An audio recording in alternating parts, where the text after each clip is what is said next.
Adam a donné un nom. Jésus a donné des noms. Dis-toi, on ne t'appellera plus Simon. On va t'appeler Pierre.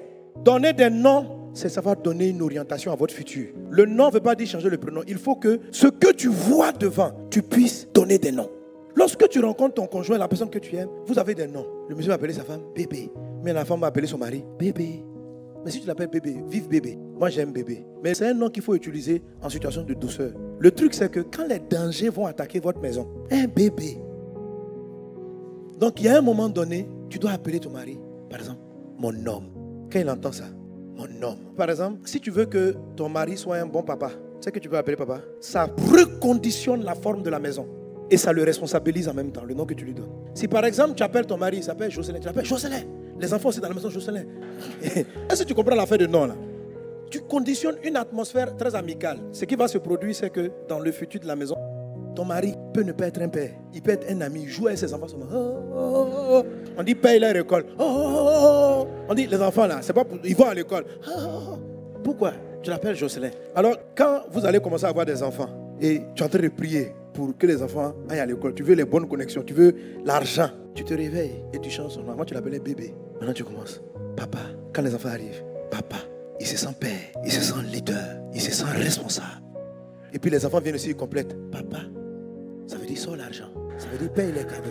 Ça veut dire un papa.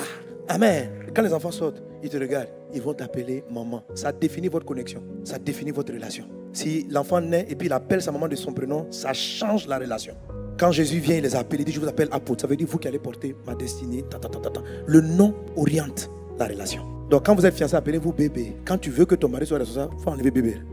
Tu changes. Parce que si vous êtes en mode bébé, ça va créer des palabres de bébé. Chérie, dis quelque chose. Ce n'est pas le nom chérie qui correspond en ce moment. C'est le nom, mon homme, le chef. Chef. Quand il dit ça, il se réveille. Yes. Qu'y a-t-il dans cette maison? Je gère. J'assume. Jocelyn, là, c'est votre prénom quand vous étiez amis dans le quartier. Quand tu l'appelais Jocelyn, c'était une amitié. Sa réaction sera amicale. Il va te dire, chérie, battons-nous deux.